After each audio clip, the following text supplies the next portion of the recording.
جو لوگ طریقت کے رستے کے مسافر ہیں نا، ان کو ذرا جلدی سمجھ آئے گی اس بات۔ بابا فرید الدین گنج شکر رحمۃ اللہ تعالی علیہ کے ایک مرید تھے حضرت جمال الدین ہانسوی۔ بابا صاحب کو مرید سے بڑا پیار ہو گیا۔ وہ ہانسا کے رہنے والے بابا صاحب پاک پتن کے، تو وہ بیچارے اکیلے بھائی تھے، والد بھی فوت ہو گیا تو ماں بوڑھی تھی۔ بابا صاحب نے ان سے کہا کہ تو پاک پتن آ جا۔ کہنے لگے حضور ماں نہیں اجازت دیتی، اگر آپ کہتے ہیں تو آ جاتا ہوں۔ تو بابا صاحب فرمانے لگے اگر نبی پاک نے اویس کرنی کو بلایا ہوتا تو میں بھی تجھے بلا لیتا، لیکن نبی کریم علیہ السلام نے انہیں نہیں بلایا تو لہذا میں تجھے بھی نہیں بلاتا۔ لیکن پیار بڑا تھا تو بابا صاحب کہنے لگے چل تو پاک پتن نہیں آتا تو میں تو تیرے گاؤں آ سکتا ہوں۔ 3 سال بابا جی مرید کی خاطر اس کے گاؤں میں چلے گئے۔ ان بھی پیٹ رو جاندے نے مرید کی خاطر، پر مرید پجاروں والا ہونا چاہیے۔ غریب ہوتے پھر انہوں نے دعا اوکھا لگتا ہے، پھر مشکل ہوتا ہے۔ چلے جاتے ہیں اب بھی چلے جاتے، ماڑا ہے تو انہوں کہنا ہے تو جمعے راتی آئی سویرے 8 بجے، ہاں تو کدھر آ گئے؟ تگڑا ہے تو انہوں کہتے ہیں تو بڑی لیٹ آیا، تو تے راتی خواب وچ بھی آیا سویرے۔ خدا بندہ یہ تیرے سادہ دل بندے کدھر جائیں؟ فقر بھی عیاری ہے، شہنشاہی بھی عیاری۔ میرے بھائی سنے، بابا صاحب نا 3 سال مرید کے ہاں چلے گئے۔ 3 سال ہانسا میں آپ نے قیام فرمایا، 3 سال۔ والدہ تو ان کی جلدی انتقال کر گئے، لیکن بابا صاحب وہیں رہ گئے۔ تو حضرت جمال الدین بڑے خوبصورت تھے، بڑے پیارے تھے، ویسے بھی ادائیں بڑی اچھی تھی ان کی، عالم فاضل۔ حضرت خواجہ بہاؤالدین زکریا ملتانی ایک دفعہ پاک پتن آئے بابا فرید صاحب کو ملنے، تو انہیں جمال الدین ہانسوی پسند آ گئے۔ انہوں نے ملتان جا کے بابا فرید کو خط لکھا کہ میرے سارے مرید اور خلفاء لے لے پر اپنا جمال الدین مجھے دے دے۔ تو بابا صاحب نے جواب میں ایک کی جملہ کا اور بڑا شاندار کہا، کہنے لگے بہاؤالدین حد کرتے ہو، کبھی کسی نے اپنا جمال بھی کسی کو دیا ہے؟ وہ تو میرا جمال ہے، یہ بھی کبھی کسی نے کسی کو دیا ہے؟ اللہ اکبر۔ انہوں نے نا کوئی روحانی کشش ڈالی حضرت جمال الدین ہانسوی کے دل۔ تو بابا صاحب اسباق پڑھا رہے تھے شاگردوں کو، تو حضرت جمال الدین ہانسوی آ گئے، آ کے کہنے لگے حضور میں نے ملتان جانا ہے۔ بابا صاحب نے فرمایا کوئی کام ہے، کوئی مجبوری ہے، کوئی رشتہ داری ہے؟ سمجھ گئے بابا فرید صاحب کے معاملہ پیچھے سے گڑبڑ ہو گیا، کیا مسئلہ ہے؟ کہنے لگے حضور میں نے حضرت بہاؤالدین زکریا سے ملنا۔ محبت میں شراکت داری نہیں قبول ہوتی نا، باقی معافیاں مل جاتی ہیں، شراکت داری کی کوئی معافی یہ تو نے کیوں کی؟ شریک تو نے کیسے بنا لی؟ ایک در پھڑیے تے محکم پھڑیے تے ایک دے ہو کے مریے، یہ تو نے کیا کیا؟ فرمانے لگے اچھا بہاؤالدین زکریا سے ملنا ہے؟ کہا ہاں۔ پیار بڑا تھا بابا صاحب کا خواجہ بہاؤالدین زکریا سے، محبت بڑی تھی۔ فرمایا اچھا میں تیری خاطر یہاں آیا ہوں اور تو نے کوئی قدر ہی نہیں ڈالی، تو کہتے آگے جانا ہے، جا اب تو اسی کے پاس جائے گا۔ حضرت جمال الدین ہانسوی کہتے ہیں میں نکل آیا پر سینے کا نور سارا رخصت ہو، نہ میں ملتان جا سکا اور نہ میں بابا صاحب کا رہ سکا۔ 3 سال ہو گئے معافیاں مانگتے۔ پر بابا صاحب نے فرمایا یار میں تیری خاطر بڑھاپے میں یہاں آیا اور تو نے سوچا ہی نہیں، تو نے قدر ہی نہیں ڈالی، تو نے یہ کیا کیا میرے ساتھ؟ ایک تاجر آیا کرتا تھا بابا فرید صاحب سے ملنے سال کے بعد، وہ آیا تو اس نے لوگوں سے پوچھا کہ وہ کدھر ہے جمال الدین جس سے سلام لے کے بابا صاحب سے لوگ ملتے تھے، جو رستہ تھا بابا صاحب کی طرف جانے کا؟ کہا وہ تو روڑی کے ڈھیر پہ بیٹھے۔ وہ ملنے گئے اور جب جا کے ملے نا حضرت جمال الدین سے تو وہ رو پڑے۔ کہا کیا ہوا؟ کہنے لگے بس ہوا یہ کہ میں اس کی قدر نہیں ڈال سکا، جو قدر مجھے کرنی چاہیے تھی نا یار کی، میں وہ قدر کر سکا، میں قدر نہیں کر سکا، یہ مجھے سزا ملی۔ کہا ان سے کہنا معاف کر دے۔ وہ تاجر بڑا پیارا تھا، بابا صاحب رات کو پیر دبا رہا تھا وہ تاجر بابا صاحب کے، اس کا خیال تھا لوگ سارے جائیں گے تو بات کروں گا، پیر دباتے دباتے ساری دنیا چلی گئی، وہ بیٹھا رہا۔ بابا صاحب بولے، فرمانے لگے جاتا کیوں نہیں؟ جمال الدین کی بات کرنی ہے، جمال الدین کا ذکر کرنا ہے، چل کر۔ تو کہا حضور اب دیکھا نہیں جاتا، مہربانی فرمائیں۔ فرمایا یار اس نے دیکھ میرے ساتھ کیا کیا ہے، میں علاقہ چھوڑ کے یہاں آیا اس کی خاطر، اور وہ کہتا ہے میں نے آگے جانا ہے، اس نے توجہ ہی نہیں کی، اس نے میری محبت کو سمجھا ہی نہیں۔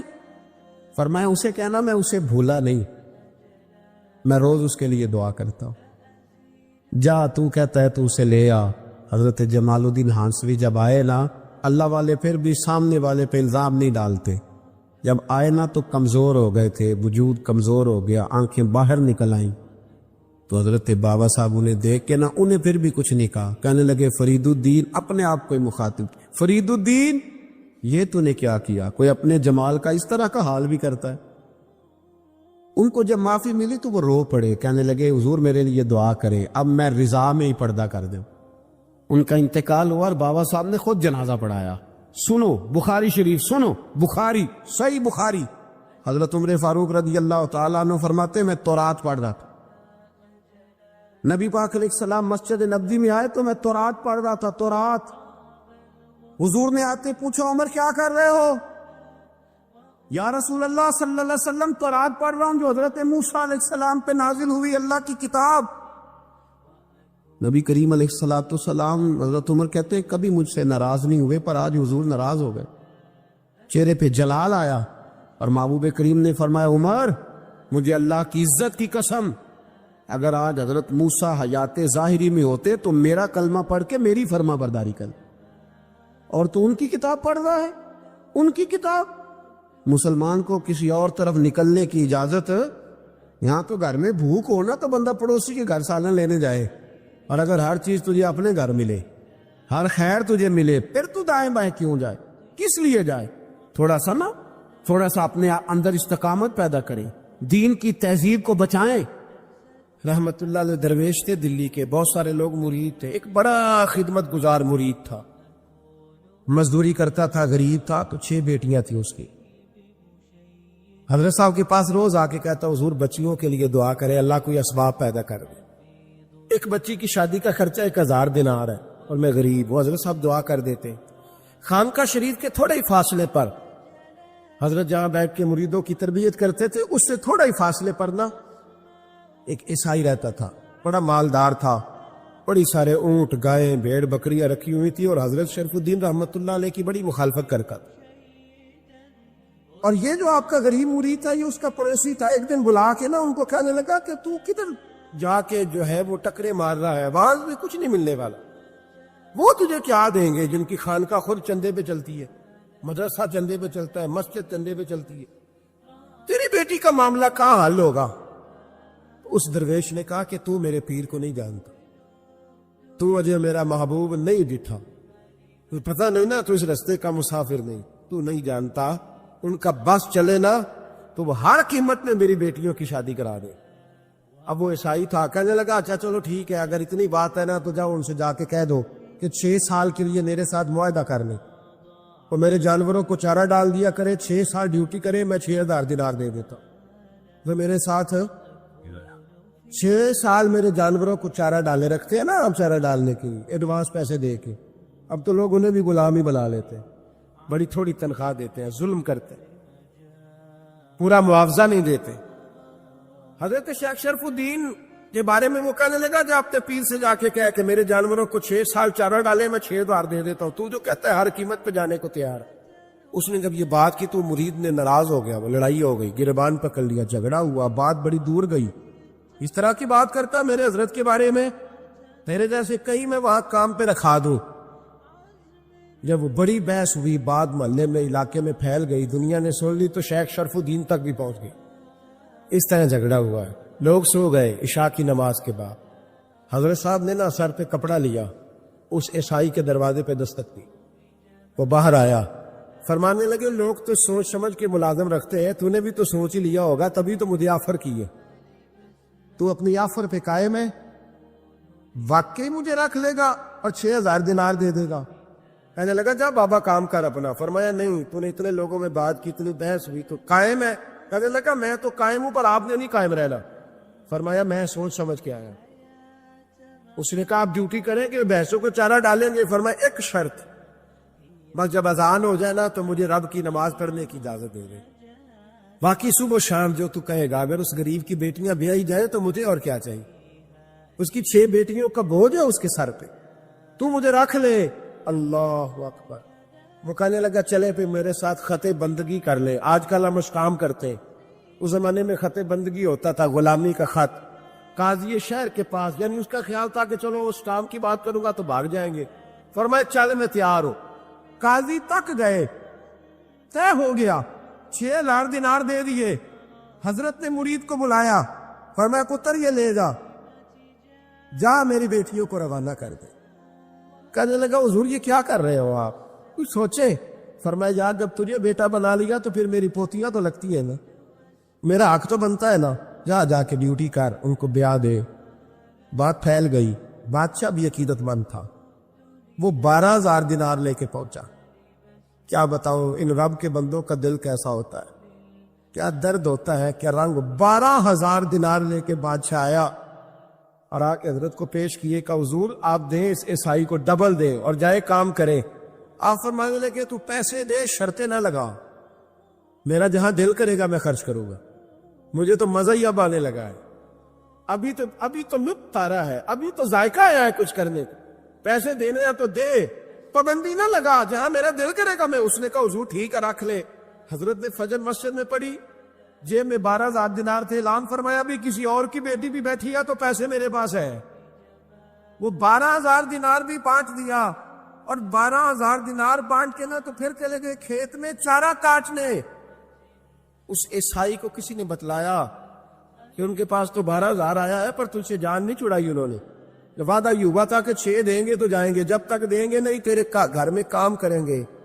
وہ نا چارہ کاٹ رہے تھے، حضرت صاحب تو وہاں پہنچ گیا، دور جا کے کھڑا ہو گیا، کہنے لگا بابا پہلے تو میں نے مسلمانوں کے اخلاق سنے تھے، اب تو میں نے دیکھ بھی لیے، پر یہ بتا جب 12,000 آیا تھا جان کیوں نہیں چھڑائی؟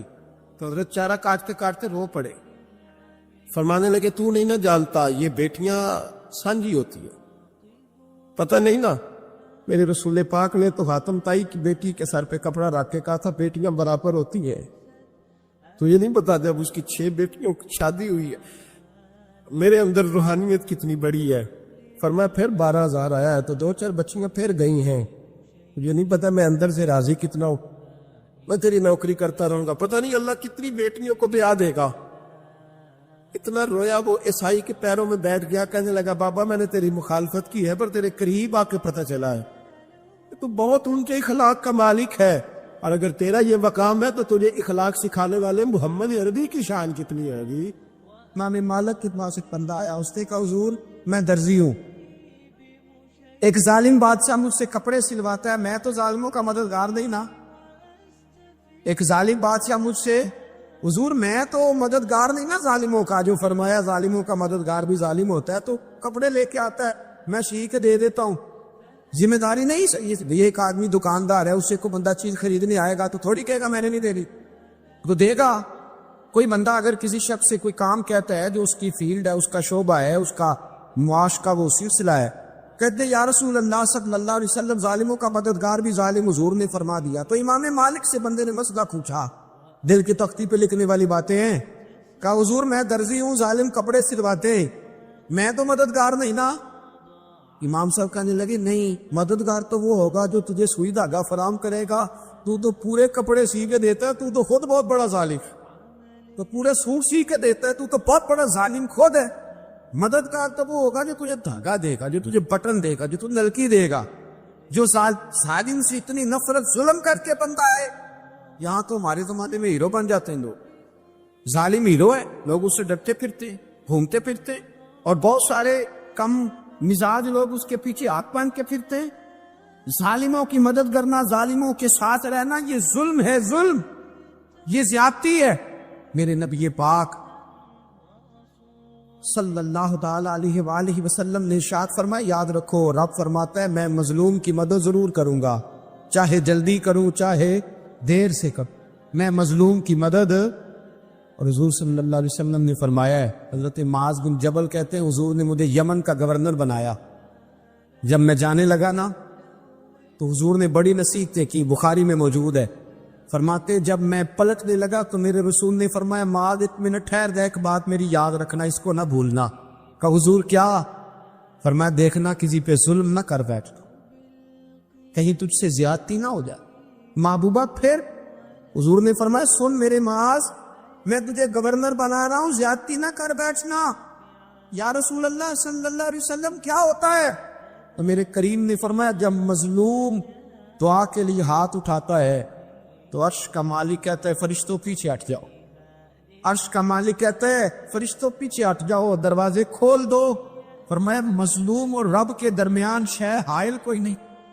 بڑے غور کے ساتھ سورہ مومنون کی ان ابتدائی آیات پر غور کرنا چاہیے. رب فرماتا ہے قد افلح المؤمنون، تحقیق مومن کامیاب ہو گئے. کون سے مومن؟ الذین ہم فی صلاتہم خاشعون، وہ جو اپنی نمازوں میں گڑ گڑانے والے، خشوع کے ساتھ، عاجزی کے ساتھ، انکساری کے ساتھ، ذوق کے ساتھ نماز پڑھنے والے ہیں. والذین ہم عن اللغو معرضون، اور وہ جو بیہودہ باتوں سے منہ پھیرنے والے، لغویات سے اپنا رخ پھیرنے والے، سنجیدہ لوگ. پھر ارشاد فرمایا والذین ہم للزکاۃ فاعلون، جو زکوٰۃ دینے کا کام کرنے والے ہیں. پھر فرمایا والذین ہم لفروجہم حافظون، اور وہ لوگ جو اپنی شرمگاہ کی حفاظت کرنے والے، اپنی شرمگاہ کی حفاظت کرنے والے. الا علی ازواجہم، مگر یہ کہ اپنی بیویوں پر، او ما ملکت ایمانہم، یا اپنی شرعی باندیوں پر. اس زمانے میں جو لونڈی خریدی جاتی تھی اس سے بھی وطی کرنا جائز تھا، اگرچہ اب لونڈیاں موجود نہیں ہیں تو یہ فعل بھی موجود نہیں، سوائے اپنی بیویوں پر یا شرعی باندیوں پر. فإنہم غیر ملومین، فرمایا جو یہ کام کرے اس پر کوئی ملامت نہیں ہے. اپنی بیوی کے پاس شرعی طریقے سے جائے یا باندی کے پاس جائے. فمن ابتغى وراء ذلك، اور جو آدمی اس کے بعد اس حد سے بڑھے، اس کے سوا کچھ اور کرے جو بندہ، فرمایا فاولئک هم العادون، یہ لوگ حد سے بڑھنے والے. جو لونڈیوں اور باندیوں کے علاوہ، اپنی بیویوں کے علاوہ کسی اور جگہ گندگی کریں، یہ حد سے بڑھنے والے، حدوں کو کراس کرنے والے لوگ ہیں.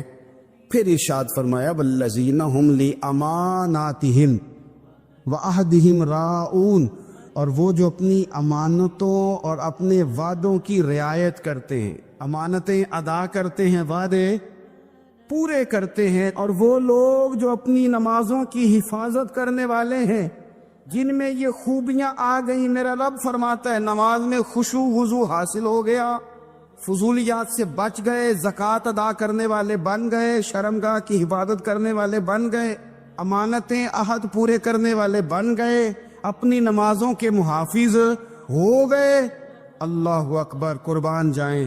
مالک فرماتے ہیں اولئک هم الوارثون، یہی لوگ تو وارث ہیں. یا اللہ کس چیز کے؟ فرمایا الذین یرثون الفردوس، یہ لوگ جنت کے وارث ہیں. یہ جنت کے وارث ہیں یہ لوگ. ہم فیہا خالدون، اور فردوس سے، جنت سے نکالے نہیں جائیں گے، ہمیشہ ہی جنت میں رہیں گے. یہ آیات اللہ کا مطالبہ بھی ہے. یہ آیات صحابہ، اہل بیت، اولیاء اللہ، ان تمام کی سیرت کا عکس بھی ہے. اور سب سے بڑھ کر سیدہ عائشہ صدیقہ فرماتی ہیں یہی تو آیات ہیں جنہیں اچھی طرح سمجھ لو گے تو تمہیں مدینے والے کے اخلاق بھی سمجھ میں آ جائے، حضور کے اخلاق بھی تمہیں سمجھ میں آئے. بڑے غور کے ساتھ سورہ مومنون کی ان ابتدائی آیات پر غور کرنا چاہیے. رب فرماتا ہے قد افلح المؤمنون، تحقیق مومن کامیاب ہو گئے. کون سے مومن؟ الذین ہم فی صلاتہم خاشعون، وہ جو اپنی نمازوں میں گڑ گڑانے والے، خشوع کے ساتھ، عاجزی کے ساتھ، انکساری کے ساتھ، ذوق کے ساتھ نماز پڑھنے والے ہیں. دیکھیں قرآن نے یہ نہیں کہا شروع میں کہ وہ لوگ اپنی نماز پابندی سے پڑھتے ہیں، بلکہ فرمایا وہ نمازوں میں عاجزی کرتے ہیں، وہ نماز میں خشوع کرتے ہیں، خضوع کرتے ہیں. نماز ہم بھی پڑھتے ہیں. ڈھیر سارے لوگ ہیں جن کا یہ مطالبہ ہے کہ میرا نماز میں دل ہی نہیں لگتا. پہلی بات تو یہ ہے کہ دل نہ بھی لگے تو نماز پھر بھی پڑھنی ہے، اور دوسری بات یہ کہ دل لگانے کو بھی تو کچھ انسان کے پاس چیزیں ہونی چاہیے نا، کوئی ضروریات ہوتی ہیں. سب سے پہلی بات یہ کہ مسئلہ نماز کا نہیں، مسئلہ اہمیت کا ہے. آپ نے اللہ تبارک و تعالیٰ کی ذات کی، رب کریم کے جلالت کی جتنی زیادہ اہمیت اپنے دل میں محسوس کر لی، اتنا ہی نماز کی طرف توجہ آپ کی بڑھ جائے گی. آپ سادی سی مثال ہے، غور کر لیں. جتنا آپ اپنے استاد کو پروٹوکول دیتے ہیں، جتنی عزت کرتے ہیں، اتنا ہی وقت پہ آپ ان کے پاس پہنچ بھی جاتے ہیں۔ اگر آپ کے دل میں اہمیت نہیں ہے تو آپ ٹال دیں گے، اور جس استاد کی اہمیت ہے اس کے فون کی گھنٹی بجتے ہی فون بھی اٹھایا جائے گا، اور بات پوری مکمل بھی نہیں ہوگی تو کہا جائے گا جیسے آپ کہیں گے، اور جو وقت وہ دیں گے ان سے 10 منٹ پہلے پہنچنے کی کوشش بھی کی جائے گی۔ بس سمجھ لیں دل لگنے نہ لگنے کا مسئلہ نہیں، اہمیت کا مسئلہ ہے۔ آپ جتنی اپنے مالک کی بارگاہ کی اہمیت سمجھ لیں گے اتنا ہی وقت پہ مسجد آئیں گے، اتنا ہی شوق سے نماز پڑھیں گے۔ دوسری بات، نماز کے ترجمے پہ غور کریں۔ آپ یقین کریں اگر نماز کا ترجمہ ہمیں آ جائے نا تو ہمیں تو یوں لگے کہ ہم تو اپنے مالک کی بارگاہ میں عرض و معروض کرنے حاضر ہوئے۔ یہ سورہ فاتحہ ہی دیکھ لیں آپ، حضور فرماتے ہیں، رب فرماتا ہے سورۃ فاتحہ آدھی میری ہے آدھی میرے بندے کی ہے۔ جب اس نے کہا الحمدللہ رب العالمین الرحمن الرحیم مالک یوم الدین ایاک نعبد و ایاک نستعین، جب یہاں تک وہ لفظ کہتا ہے تو یہ حصہ میرا تھا۔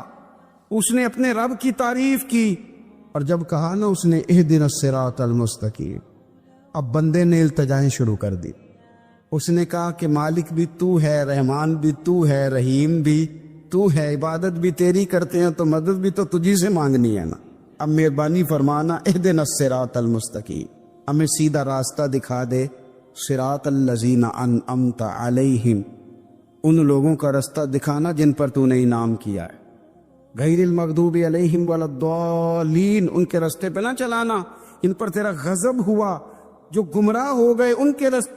تو نماز میں جب ترجمے پر آپ کا غور ہوتا ہے تو آپ کا تو دل خود بخود لگ جاتا ہے، شوق پڑ جاتا ہے آپ کا۔ تو اتنی چیزیں ہم زندگی میں یاد کرتے ہیں، تو اگر ترجمہ بھی نماز کا یاد کر لیں اور پھر شوق سے پڑھیں تو آپ یقین کریں طبیعت کھینچی چلی آئے گی۔ ہمارے ہاں کچھ لوگ نماز پڑھتے ہیں پر بڑی لاپرواہی سے پڑھتے ہیں، کبھی ادھر دیکھتے ہیں کبھی ادھر دیکھتے ہیں، کبھی بال سہلاتے ہیں۔ وہ میں نے دیکھا ہے سجدے جا رہے ہیں تو سیانے سیانے بندے کبھی کپڑے کو چھیڑ رہے ہیں کبھی جگہ کو چھیڑ رہے ہیں۔ میرے نبی کریم صلی اللہ تعالی علیہ وسلم نے فرمایا ان لوگوں کا کیا حال ہے جو اپنی نماز میں نظریں آسمان کی طرف اٹھاتے ہیں، رکوع سے اٹھے تو اوپر دیکھنا شروع کر دیا، کیا حال ہے ان کا۔ اور پھر حضور نے ایک موقع پر تو سختی فرمائی، فرمایا جو نماز پڑھتے اپنی نظریں آسمان کی طرف اٹھاتا ہے وہ باز آ جائے، ورنہ ایسا نہ ہو کہ رب اس کی آنکھیں ہی چھین لے، باز آ جائے اس کام سے۔ خشوع کے ساتھ نماز پڑھے، عاجزی کے ساتھ نماز پڑھے، اس کا دل لگا ہوا ہو نماز کے اندر۔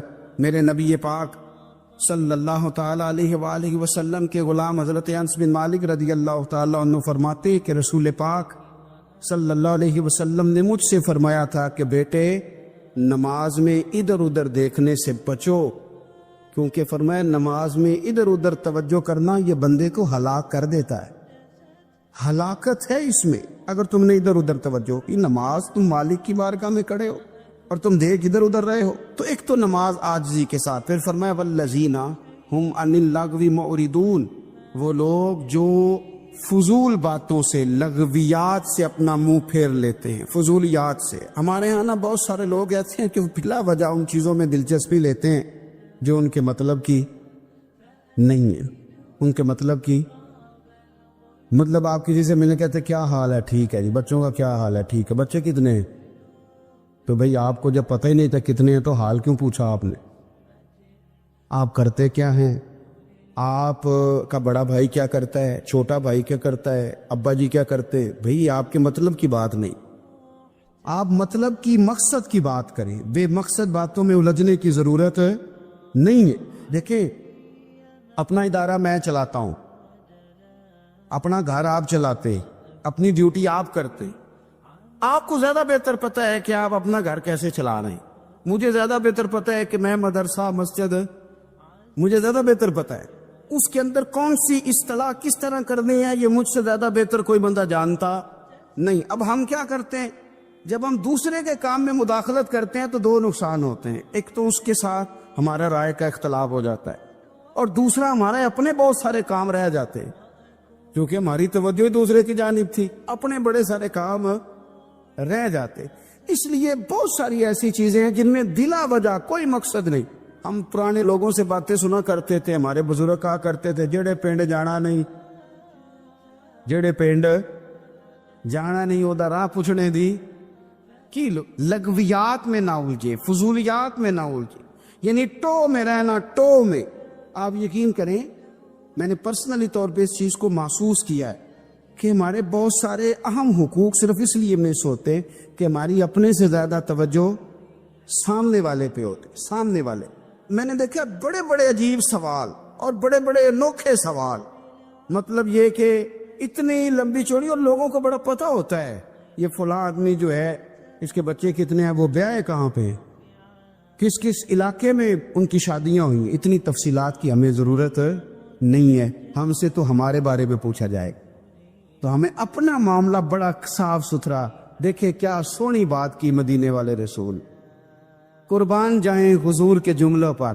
ایک شخص نے پوچھا حضور سونا اسلام کون سا ہے, خوبصورت مسلمان کون ہے؟ تو نبی پاک صلی اللہ علیہ وسلم نے فرمایا وہ خوبصورت مسلمان ہے جو بات اس کے مقصد کی نہیں, بے معنی ہے وہ بات وہ چھوڑ دے. بے مقصد باتوں سے الجھنا جو بندہ چھوڑ دے وہ مسلمان بڑا سونا مسلمان ہے. ہم کمزور اس لیے ہوتے ہیں کہ ہماری توجہ زیادہ دوسروں کی باتوں پر پڑتی ہے. پھر فرمایا والذین هم للزکاۃ فاعلون, وہ لوگ جو زکوٰۃ دینے کا کام کرتے ہیں, صدقات کرتے ہیں, خیرات کرتے ہیں, وہ کامیاب ہو جاتے ہیں. پھر فرمایا والذین هم لفروجہم حافظون, وہ جو اپنی شرمگاہ کی حفاظت کرتے ہیں. نوجوان میری بات پر توجہ کریں. فرمایا وہ لوگ جو اپنی شرمگاہ کی, والذین هم لفروجہم حافظون, وہ لوگ جو اپنی شرمگاہ کی حفاظت کرتے. حضور غوث پاک رضی اللہ تعالیٰ عنہ فرمایا کرتے تھے دو چیزیں انسان اپنی سنبھال لینا, ایک پیٹ اور ایک شرمگاہ. تو فرماتے تھے ولایت اس کے بڑی قریب آ جاتی. ہم نہ ان لذات میں الجھ جاتے. سیانے سیانے بندے روٹی کمر سیدھی کرنے کے لیے کھانی چاہیے, زبان کے ذائقے کے لیے نہیں کھانی چاہیے. یہ زبان کا ذائقہ لگ جائے یہ کہیں کا نہیں چھوڑتا انسان. اپنی شرمگاہ کی جو لوگ حفاظت کر لیتے, کوئی بڑے سے بڑا گناہ کرنے سے بھی بندہ کافر نہیں ہوتا, بندہ کفر کرنے سے کافر ہوتا ہے. گناہ بڑے سے بڑا کرنے والا بھی گناہگار ہے, کافر نہیں. لیکن بعض گناہ ایسے ہیں جو جس وقت بندہ کر رہا ہوتا ہے اس وقت وہ مومن نہیں ہوتا. میرے نبی کریم صلی اللہ تعالی علیہ وسلم نے فرمایا جب کوئی شرابی شراب پیتا ہے اس وقت مومن نہیں ہوتا. جب کوئی چور چوری کرتا ہے تو اس وقت مومن نہیں ہوتا, اور جب کوئی زانی زنا کرتا ہے تو تب وہ مومن نہیں ہوتا. اتنی دیر کے لیے اس کے دل سے ایمان نکال لیا جاتا ہے. یہ جو ہمارے لڑکے بن سنور کے نکلتے ہیں,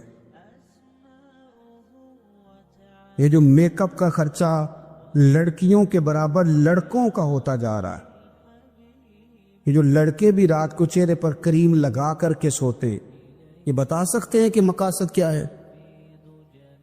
بتا سکتے ہیں؟ یعنی بچے بھی بغیر شیمپو کے بال نہیں دھوتے, مثلا کیا کرنا ہے آپ نے اس کا؟ بڑی بڑی قیمتی چیزیں جو ہیں وہ آپ نے رکھی ہوئی ہیں, مقصد کیا ہے؟ یہ جو ہمارے بچے بن سنور کے نکل رہے ہیں تو کیا دعوت دے رہے ہیں سوسائٹی کو؟ شارٹ نکرے پہن کے جو نکلے ہوئے, اریاں لباس پہن کے نکلے ہوئے. اقبال نے کہا تھا دیار مشرق حوث میں غلطاں, شباب اریاں شراب اسیاں, جسے بھی دیکھو غری کے اسیاں. ہم ایسی تہذیب کیا کریں گے؟ شباب اریاں, تم نے اپنی جوانی ننگی کر ڈالی ہے ساری معاذ اللہ. کن مقاصد کے لیے؟ میں وہ اعداد و شمار بتا نہیں سکتا. ہمارے ہاں گاند سستا ہو گیا ہے, لوگوں نے گناہ تک پہنچنا آسان بنا دیا ہے. آپ دیکھ لیں گندگی دروازے پہ اور گند موبائل میں. کیسے بچائیں ان بچوں کو؟ کیا کریں؟ کلیجے پھٹتے. ابھی باتیں سوچتے ہیں تو سوچتے ہیں آنے والی نسل کو کہاں لے جائیں, کہاں چھپائیں, کیا ایسا کریں کہ یہ بچ جائیں. خدا را قربان جائیں حضرت عثمان غنی پر. مصنف ابن ابی شیبہ میں صحابہ فرماتے حضرت عثمان غنی نا بڑے مالدار تھے, مال آتا ہے تو لوگ عیاش نہیں ہو جاتے. مال آتا ہے تو لوگوں کی خواہشات بہت بڑھ نہیں جاتی. بڑے مالدار تھے, مالدار بھی تھے اور سونے بھی بڑے تھے. حضرت اسامہ بن زیاد کہتے ہیں میں نے زندگی میں اتنا سونا بندہ نہیں دیکھا جتنے حضرت عثمان غنی خوبصورت تھے, پیسہ بھی حسن بھی. لیکن فرماتے ہیں کہ حضرت عثمان غنی سب سے بڑھ کر اپنی شرمگاہ کی حفاظت کرنے والے اور سب سے بڑھ کر صلہ رحمی کرنے والے, رشتہ داروں سے اچھا سلوک کرنے والے, حیا والے, شرم والے, پاکیزگی والے. آپ کا ذہن ہے, آپ صبح اٹھتے ہی ذہن بنا لیں کہ میں نے آج اتنا سبق پڑھنا ہے, آج اتنی تفسیر دیکھنی ہے, اتنی عبادت کرنی ہے, فلانی نعت میں نے دیکھنی ہے, فلاں خیر کا کام کرنا ہے, فلاں آدمی کے ساتھ نیکی کرنی ہے. صبح ذہن بنا لیں, آپ کا ذہن وہی کام کرنے لگے گا. لیکن اگر صبح اٹھتے ہی ذہن میں گندگی ہے, رات کو سوتے ہی معاذ اللہ ذہن میں وسوسے ہیں, تو سارا دن وہی چکی چلے گی, وہی انداز رہے گا.